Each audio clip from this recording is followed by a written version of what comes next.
வீடு வாங்கணும்னு பிளான் பண்ணிட்டு லோன் தேடி தேடி தேடி அலையிறவங்க வாங்குறதுக்கு வழியே இருக்க மாட்டேங்குது. வீடு வாங்குறதுக்கு பிராப்தமே இல்லை அப்படின்னாலும் வந்து பாருங்க, சில கிரகங்கள் வீடு வாங்குறதுக்கு ஒரு முட்டுக்கட்டையா இருக்கும், ஒரு முடக்கா இருக்கும் அப்படின்னு சொல்லலாம்.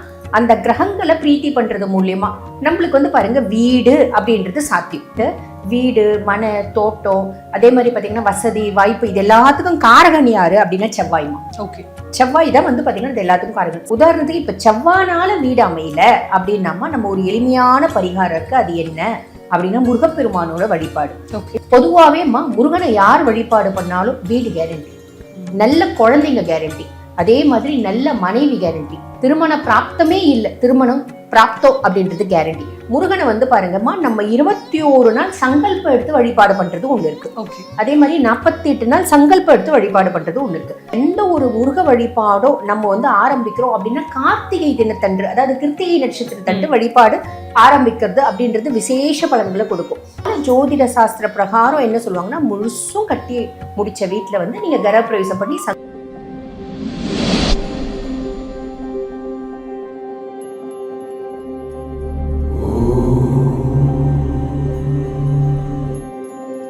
நேயர்களுக்கு வணக்கம். நான் மஞ்சுளா கோவிந்தன். இன்னைக்கு ஜோதிடர் மற்றும் சித்த மருத்துவரான தீபா அருளானந்தம் அவர்கள் நம்ம கூட இணைந்திருக்காங்க. அவங்க கிட்ட ஜோதிடம் மற்றும் ஆன்மீகம் தொடர்பான பல கேள்விகளுக்கும் குழப்பங்களுக்கும் விடையை கேட்போம். வாங்க. வணக்கம் மேம். வணக்கம். நிறைய பேருடைய அதிகபட்ச கனவே என்னவா இருக்கும் அப்படின்னு பார்க்க போனா, நமக்குன்னு ஒரு சொந்த வீடு கிடைச்சிடாதா, கட்டி அந்த சொந்த வீட்டுக்குள்ள வாழ்ந்துட மாட்டோமா அப்படிங்கிற மாதிரிதான் இருக்கும். நிறைய பேர் அதுக்கான ஸ்டெப்பை வந்து எடுப்பாங்க, ஸ்டார்ட் பண்ணுவாங்க. ஆனா ஒரு சில தடைகளால அது வந்து அது பாதியிலே நின்று போயிடும். இந்த சொந்த வீடு கனவுன்னு இருக்குல்ல, அந்த கனவு நிஜமாகிறதுக்கு என்ன மேம் வழி?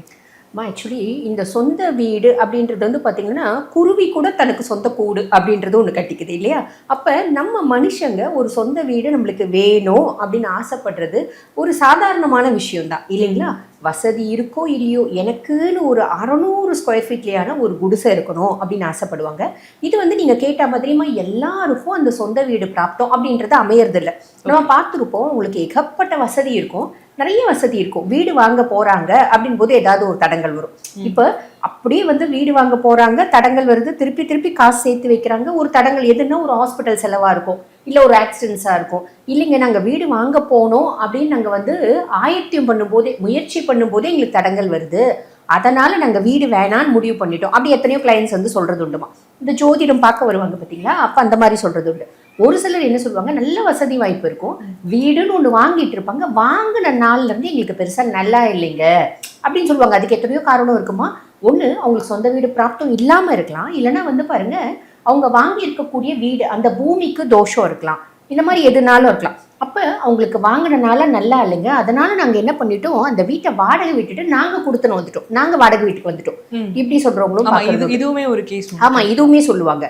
அதே மாதிரி பாருங்க, நாங்கள் வீடு வாங்கணும்னு பிளான் பண்ணிட்டு லோன் தேடி தேடி தேடி அலையிறவங்க வாங்குறதுக்கு வழியே இருக்க மாட்டேங்குது. இது 100ல் ஏறக்குறைய 70% சொல்லக்கூடிய கம்ப்ளைண்ட், எங்களுக்கு வாங்குறதுக்கான பிராப்தமே வரமாட்டேங்குது அப்படின்னு சொல்லிட்டு. இதுல எந்த சார்ட் ஆஃப் காம்ப்ளிகேஷனா இருந்தாலும், அதாவது பிரச்சனைகள் இதோட இன்னும் ஜாஸ்தி இருக்குமா. இப்போ ஒன்றும் இல்லை, நாங்கள் வீடு வாங்கணும்னு சொல்லிட்டு ஒருத்தவங்க கிட்ட காசு கொடுத்தோம், அட்வான்ஸ் கொடுத்தோம், அவன் எடுத்து ஓடி போயிட்டான். அந்த மாதிரி ஃபிளாட்ஸ் புக் பண்ணவங்க எத்தனை பேர் சொல்றாங்க. இந்த மாதிரி இன்னும் நம்ம சொல்லணும்னா சொல்லிட்டே போகலாம். ஆக எந்த காரணமா இருந்தாலும் முதல்ல அவங்களோட சுய ஜாதகத்தை ஒரு முறை அவங்க புரட்டி பார்க்கணுமா. அவங்களுக்கு வீடு வாங்குறதுக்கு பிராப்தம் இருக்கா, பிராப்தம் இல்லைன்னா என்ன பண்றது, வீடை வாங்காமே விட்டுடலாமா அப்படின்ற மாதிரி உங்களுக்கு தோணுது இல்லைங்களா? அப்படி கிடையாதுமா. பிராப்தம் இருக்கு அப்படின்னா அந்த பிராப்தத்தை இன்னும் கொஞ்சம் சட்டுன்னு பண்ற மாதிரி, என்ஹான்ஸ் பண்ற மாதிரி நம்ம நேரமும் காலமும் நட்சத்திரமும் நம்ம வந்து குறிச்சு கொடுக்குறோம். அப்படின் போது அந்த காலகட்டத்தில் அவங்க ட்ரை பண்ணி வீடு வாங்கிடலாம். வீடு வாங்குறதுக்கு பிராப்தமே இல்லை அப்படின்னாலும் வந்து பாருங்க, சில கிரகங்கள் வீடு வாங்குறதுக்கு ஒரு முட்டுக்கட்டையா இருக்கும், ஒரு முடக்கா இருக்கும் அப்படின்னு சொல்லலாம். அந்த கிரகங்களை பிரீத்தி பண்றது மூலியமா நம்மளுக்கு வந்து பாருங்க வீடு அப்படின்றது சாத்தியம். புரியுதுங்களா? உதாரணத்துக்கு சொல்லணும் அப்படின்னா, பெரும்பாலும் இந்த வீடு, மனை, தோட்டம், அதே மாதிரி பாத்தீங்கன்னா வசதி வாய்ப்பு, இது எல்லாத்துக்கும் காரகன் யாரு அப்படின்னா செவ்வாய்மா. ஓகே, செவ்வாய் தான் வந்து பாத்தீங்கன்னா இது எல்லாத்துக்கும் காரகன். சில ஜாதகத்துல வந்து பாருங்க, சில ஜாதகத்துல, நிறைய ஜாதகத்துல செவ்வாய் கெட்டு போயிருப்பான். அதுக்கும் மேல அவனுக்கு வந்து பாத்தீங்கன்னா பாபனோட பார்வை இருக்கும், குருனோட பார்வை இருக்காது. இப்படி நிறைய விஷயம் ஜோதிடம் அப்படின்னு எடுத்தா நிறைய காரணங்கள் இருக்கு நம்மளுக்கு வீடு அமையாம போறதுக்கு. உதாரணத்துக்கு இப்ப செவ்வாய்னால வீடு அமையல அப்படின்னாமா நம்ம ஒரு எளிமையான பரிகாரம் இருக்கு. அது என்ன அப்படின்னா முருகப்பெருமானோட வழிபாடு.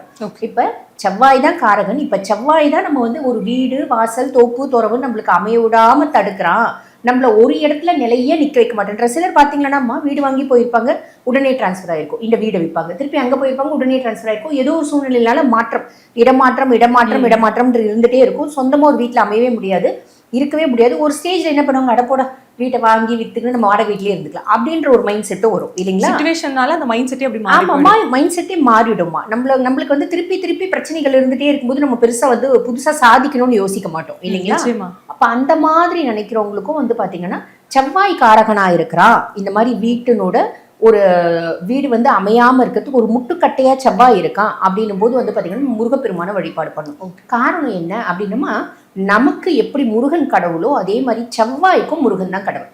ஒரு சுய ஜாதகத்துல செவ்வாய் சூப்பரா இருக்கான், அவனை இன்னும் கொஞ்சம் என்ஹான்ஸ் பண்ணணும், முருகனை வழிபாடு பண்ணு. ஒரு சுய ஜாதகத்துல செவ்வாய் ரொம்ப மட்டமா இருக்கான், எனக்கு பூமின்ற யோகத்தையே கொடுக்க மாட்டேன்றான், முருகனை வழிபாடு பண்ணு. ஏன்னா செவ்வாயை தான் வந்து பாத்தீங்கன்னா பூமி காரகன் அப்படின்னு சொல்லுவாங்கம்மா.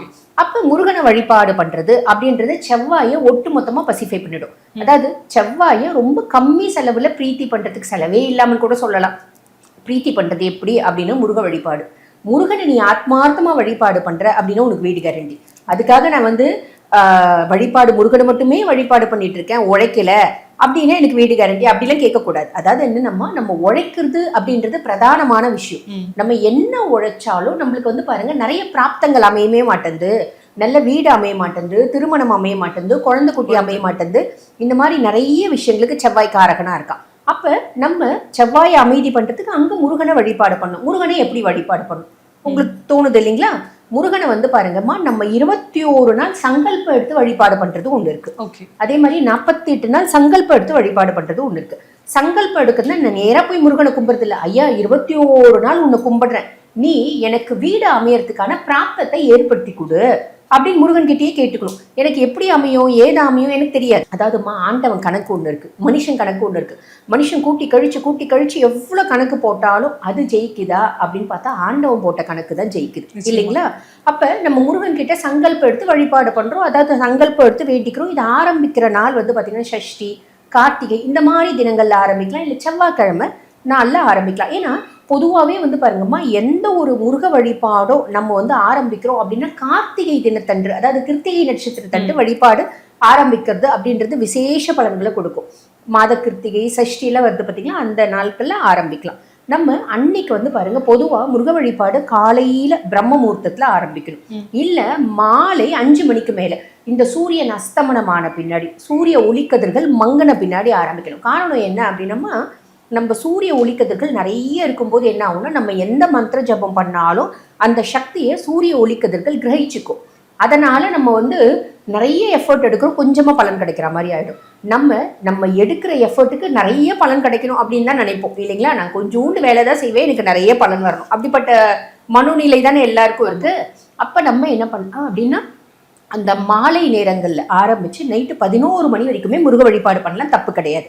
முருகனை எப்படி வழிபாடு பண்ணோம், முருகன் போட்டோ எல்லார் வீட்லயும் இருக்கும். இதுலயும் நிறைய பேருக்கு சந்தேகம் வருமா, முருகனை வந்து தனிச்சு வைக்கலாமா, வள்ளி தேவசேனா சமேத முருகப்பெருமானா வைக்கலாமா அப்படின்னு. எப்படினாலும் வைக்கலாமா, முருகனா இருந்தா சரி, அவ்வளவுதான். முருகனை வச்சு, முருகனை வந்து பாருங்க கிழக்கு பார்த்த மாதிரி, உதாரணத்துக்கு இப்ப திருத்தணி முருகன் நீங்க வச்சிருக்கீங்க வீட்டுல போட்டோ அப்படின்னு வச்சுக்கோங்களேன், அவரு வள்ளி தேவசேனா சமேத முருகப்பெருமானா தான் இருப்பார் இல்லைங்களா. அவரோட போட்டோவை கிழக்கு பார்த்த மாதிரி எடுத்து வச்சுக்கணும். எப்பயுமே நம்ம ஒரு சங்கல்பம் எடுத்து நம்ம வழிபாடு ஆரம்பிக்கிறோம் அப்படின்னு வச்சுக்கோங்கம்மா, அந்த ஒரு புகைப்படத்தை வீட்டுல பூஜை ரூம்ல முன்னிறுத்தணும்னா அதுக்கு ஒரு பிரதான இடம் அப்படின்னு கொடுக்கணும். அப்ப நம்ம கீழே எடுத்து ஒரு மனை போட்டு, அந்த மனையில சிவப்பு துணி வச்சு, சிவப்பு துணி விரிச்சுட்டு முருகனோட போட்டோவை முன்னிறுத்தி அதுக்கு முன்னாடி 2 விளக்கு. இதெல்லாம் நிறைய பேருக்கு சந்தேகம் வரும், அகல் விளக்கு ஏத்தலாமா, வெற்றிலை விளக்கு ஏத்தலாமா, அதே மாதிரி பாருங்க குத்து விளக்கு ஏத்தலாமா, எந்த விளக்குனாலும் ஏத்தலாம். இன் ஜென்ரல் வந்து பாருங்க, இந்த வெற்றிலை விளக்கு, கல்கண்டு விளக்கு, மருதாணி விளக்கு இதெல்லாம் பரிகார விளக்கு. அப்ப நம்ம சங்கல்படுத்து 48 நாள் வழிபாடு பண்ண போறீங்க, இல்ல 21 நாள் வழிபாடு பண்ண போறீங்க. அப்ப நீங்க 2 குத்து விளக்கு வச்சுலாம், இல்ல சிம்பிளா ஒரு அகல் விளக்கு ஏத்திக்கலாம். ஓகேங்களா. அகல் விளக்குல எண்ணெய் ஏத்துறது, எண்ணெய் போடுறது, அப்படி ஒரு சந்தேகம் இருக்கும் இல்லைங்களா. எள்ளெண்ணெய், ஆமணக்கு எண்ணெய், நெய் எதுனாலும் உங்களோட ஒரு முடிவு தான். திரி, சிகப்பு கலர் திரி போட்டா விசேஷம், இல்லையா பஞ்சு திரியே போட்டுக்கோங்க. போட்டு விளக்கு ஏற்றிட்டு முருகனுக்கு பூ சாத்துறோம். முருகனுக்கு ரொம்ப பிரியமான பூ என்ன அப்படின்னா ஓலைப்பூ அப்படின்னு சொல்லுவாங்க. ஓலைப்பூ அப்படின்றது இந்த அரளிப்பூ. இந்த அரளிப்பூ செவ்வரளி இருக்கு பாத்தீங்களா, செவ்வரளி, செம்பருத்தி, சிவப்பு ரோஜா எதுனாலும் சிவப்பு கலர்ல இருக்கு. சிவப்பு கலர்ல இருக்க பூக்களை நம்ம வந்து மாலையாவோ உதிரியாவோ போட்டு தூப தீபம் ஏற்றி நம்ம வந்து பாருங்க ஏதாவது ஒரு மந்திரம் அப்படின்றது படிக்கணும். பொதுவா முருகனுக்கு எத்தனையோ மந்திரங்கள் இருக்கு இல்லைங்களா? சண்முக கவசம், கந்தசஷ்டி கவசம், கந்தர் அனுபூதி, கந்தர் அலங்காரம், திருப்புகழ், ஏதாவது ஒண்ணு பாராயணம் பண்ணிட்டு, இப்ப திருப்புகழ்னா 10 திருப்புகழ் நம்ம பாராயணம் பண்ணலாம். 10 திருப்புகழ் பாராயணம் பண்ணிட்டு முருகனுக்கு நிவேதனம் அப்படின்னு ஒண்ணு வைக்கணும் இல்லைங்களா? நிவேதனம் பொதுவா வந்து பாருங்க திணை சார்ந்த நிவேதனம் முருகனுக்கு பிரியமானது. ஏன்னா வள்ளியம்மை குறத்தி இல்லையா? வள்ளியம்மை எப்பயுமே திணை சார்ந்த நிவேதனம் தான் கொடுப்பாளாம், தேனும் திணைமாவும் தான் கொடுப்பாளாம். அதனால தேனும் திணைமாவும் முருகனுக்கு பிரியமானது. நம்ம தெனை பொங்கல் எடுக்கலாம், தெனை பால் பொங்கல், தெனை சக்கரை பொங்கல், இல்லைன்னா தேனு திணைமாவு, இல்லை திணை மாவோட வெல்லம் கலந்து நம்ம அதை நிவேதனமா வச்சு நம்ம சாப்பிட போறோம் இல்லைங்களா?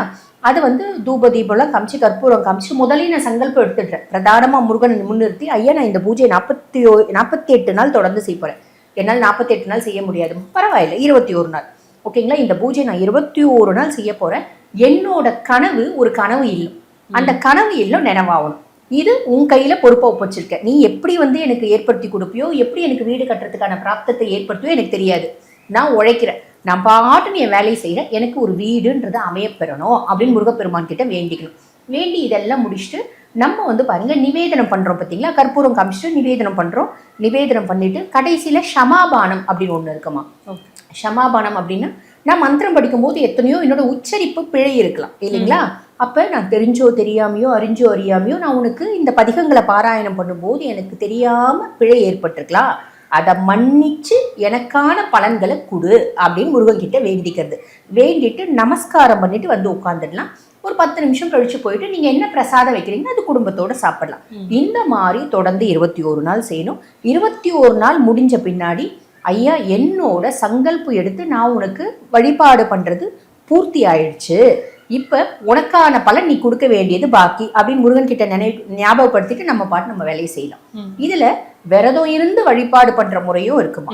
நான் ஒரு வேளை சாப்பிடாம இருக்கேன், 2 வேளை சாப்பிடாம இருக்கேன், நான் மாலை 6 மணி வரைக்கும் வெறும் பழங்களை மட்டுமே எடுத்து விரதம் இருக்கேன், நான் மாலை 6 மணி வரைக்கும் வெறும் தண்ணி டீ காஃபி மட்டுமே எடுத்து விரதம் இருக்கேன், நான் மாலை 6 மணி வரைக்கும் எதுவுமே குடிக்க மாட்டேன் விரதம் இருக்கேன். இது முருகன் பால் உங்களுக்கு இருக்க பக்தி.